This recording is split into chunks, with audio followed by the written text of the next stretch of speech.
Right, hello and welcome to this week's angling vlog.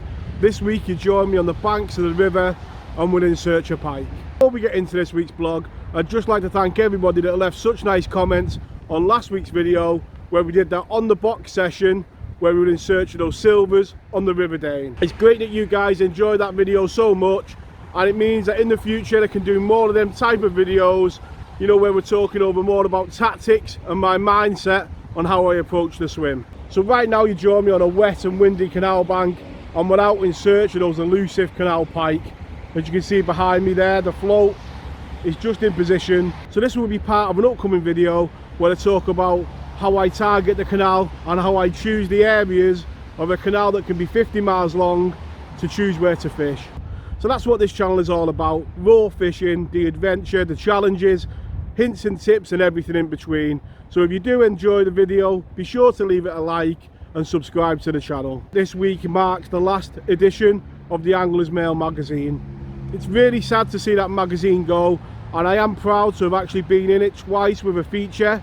One on roach fishing, as you can see on screen now, and the second on the banks of this very canal in search of pike. So it is very sad to see this magazine come to an end, and the only wish I would have hoped is that they would have done more to try and keep it going on a video format. Many of the people that you see on YouTube now making videos started off actually doing written blogs on Blogspot and WordPress and things like that. To many of those vloggers many years ago, it became apparent that there wasn't really a future in written online content, and a lot of us made the tough decision to move over to YouTube. So for many of us it was very difficult, like myself, going from writing, which is almost faceless, you know, you've got the odd picture but a lot of it is words, to standing in front of a camera like you see now can be difficult, and I did find it hard in the early stages. But I do think that the Angler's Mail magazine, with the following it had the platform and the following to try and make that transition over to YouTube. With all these things, it all comes down to cost. But one thing they could have done online to drastically reduce that cost is ask the smaller YouTube channels like myself and the other small amateur content creators on the fishing scene to make content for their, you know, Angler's Mail online magazine for free. The online creator gets the exposure of their channel, and obviously the Angler's Mail would get any ad revenue or any exposure that comes from them videos. There are many formats they could have done moving that content online to have kept that magazine going in a different format, and I just feel that they could have done a lot more to keep it going. That's my thoughts on it. Pop your thoughts below, what you think about the Angler's Mail going and why you think it's happened, and we'll have a talk in the comments below. I do reply to every comment, so I'm looking forward to an active debate in the comments section. Let's get on to the banks of the river. I hope you enjoyed this week's vlog.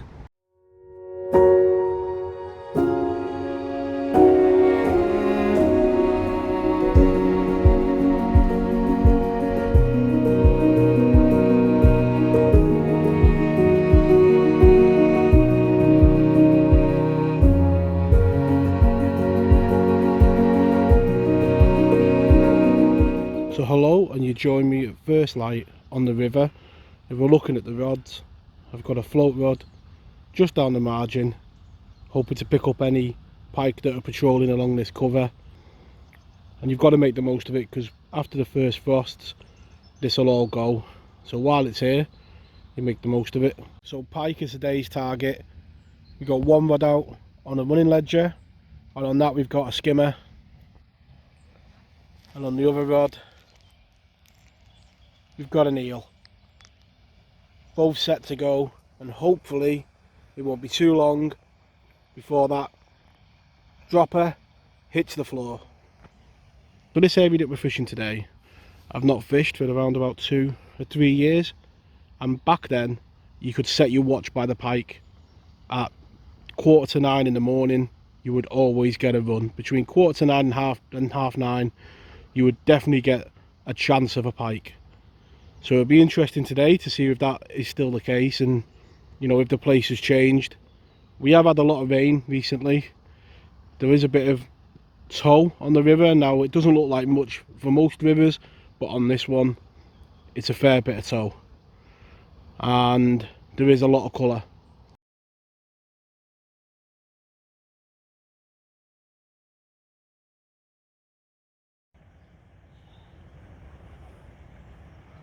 So just have the first run of the day, and it did have a little play with it to begin with, let it go, but doesn't surprise me that it's only a small one, but it's a start. The one thing that we'll take from that is if that one can find it, then anything else can. At the start of this vlog we talked about bite times and how 3 years ago bite time was about 9:15 till 9:30, and although some things about this venue have changed, the scenery, the look of it, some things never changed, did he? 20 to 9, the first run of the day, and a nice little pike on the bank. Let's get this little guy straight back. Like I always say with the pike, you just got to give them a good rest before they go back, and before you try and unhook them and blog them. And we'll let this little guy go. Pike fishing for me normally goes hand in hand with an early morning 6 AM trip to McDonald's, but it's time to try and get rid of some of those COVID pounds. So it's a nice healthy breakfast this morning. One pike on the bank. Hopefully they'll give me a bit of time to have this brekkie, and hopefully there's another pike out there looking at one of the baits. Really quickly, while I've got the rod in, I'll go over the setup that I'm using today. I've got my 12 foot 3.25 pound test curve dead bait snapper rod from Corvum, a zelos reel, and on there I've got 60 pound braid. A lot of people ask why such heavy line, and the reason isn't so much to get the pike in, it's to make sure that you can bend them hooks out should you get stuck on a snag. You don't want to be leaving any of this end tackle on the bottom of your lakes or your rivers or your canals. Moving down to the business end, and it is the simplest of rigs. I've got a 3-ounce gripper lead there from Dinsmore's, the same low resistance run ring that I use for my barbel fishing, 2 beads to aid separation on the cast. Just means that you're not going to get tangled as you're casting in.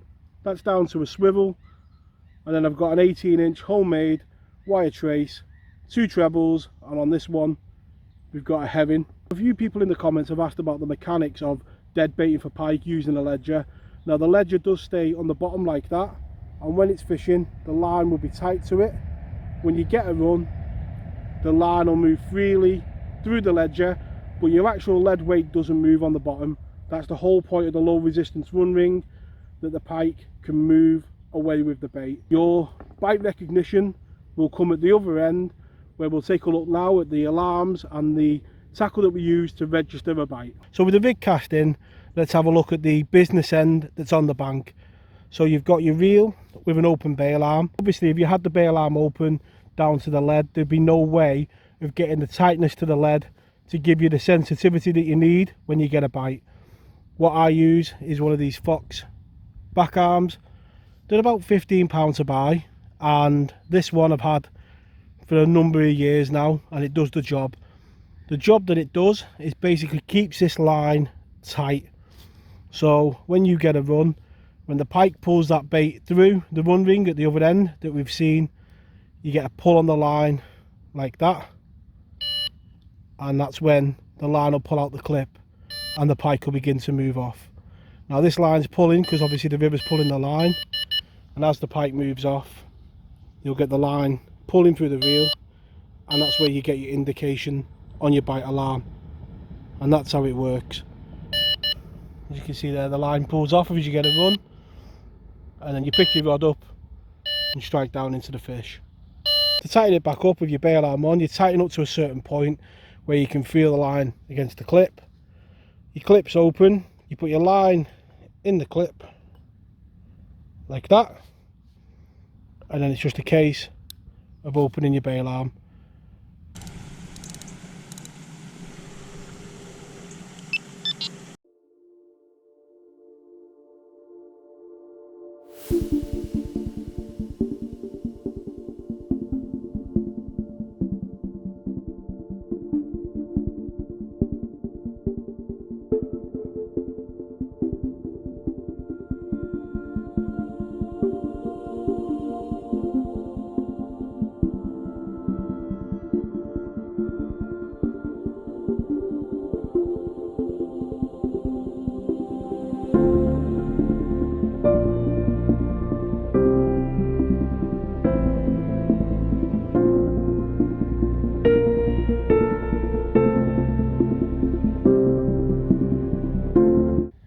we go, the second pike of the day. £7 exactly, but some fish are just memorable for the colours, and this has got some stunning colours on it. The mottling, fin perfect, and it's one of the reasons why I come the river. You know, very fortunate that the canal of fish also produces some stunning coloured fish, but river fish have just got that extra bit of markings and vibrancy. Second pike of the day, coming really quickly after a recast. And again, just giving it that time to rest. You can see there the lovely colours amongst its natural hunting surroundings, I imagine. But just give them that time to recuperate in the net before you let them go. So let's take a look at some of the baits that I've brought with me today for the river session. They do differ from the ones that I do take the canal, so let's take a look. The main thing that changes is the size of the bait. Early on in the season in October, I'm about working out what's working. Some years it's a whole bait, other years it's just a tail section. So I'll start off with half a bait, then try a full bait, and it's just about working out what the fish want at this time of year. So always have the heavings with me. Smelt isn't really a bait that I would go to on the river straight away. On the canal, yes, but on the river, no. But it's a fantastic change bait and a great bait if I want to do some wobbling and the fish are striking actively in the area. Then the other thing that I think about is smell. So if the river's up and coloured, I want a bit of smell in the water. I've got baits like mackerel. And then these packs, like I've said before, are fantastic. They give you little change baits, you know, like a trout, mackerel, sardines. You know, a good pack to have with you, you know, if it's hard and you want to try a couple of things. But we've had 2 pike today, so we'll leave it be. And the bait that's done the damage today, which I have to say thank you to Louise, who have bumped into on the bank, is eel. I've managed 2 and they've all come on eel. So it just shows you can have all the baits prepared last night, but you need that slice of luck. So into the afternoon now, and conditions are pretty good considering we had that bright spell this morning. Really, runs wise, you can count on one hand how many runs I've had in the afternoon, but you never really lose hope when conditions are like this, you know, grey, overcast. It does feel right for another bite. The water's just beginning to clear a little bit, you know, the clarity, and hopefully we can just pick up that one more run that would round the session off nicely.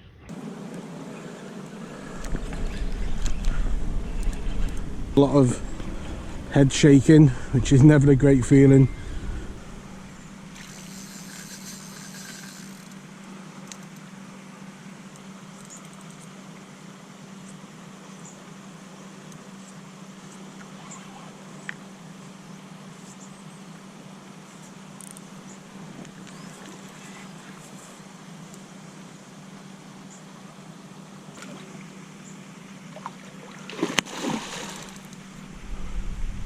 With all the mouth splashing that she did, head shaking, I'm amazed Pike hasn't managed to spit the hooks. But that one there is actually completely loose. It just shows the fine margins of piking. Sometimes they're well hooked and they come off, and other times they're on by one hook. Although, there we go. What we'll do, we'll get her in the edge, give it a rest, because it was a hard fight, and then we'll weigh her and then we'll take a look.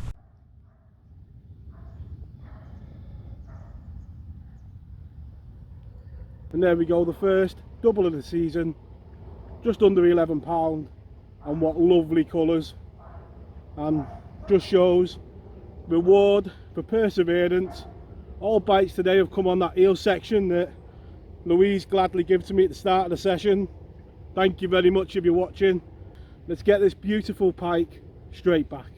I don't think this one will take too much resting. Proper battle on the bank and in the water. Fighting already to get out. Let's let her go. And there she goes. Thank you very much, girl.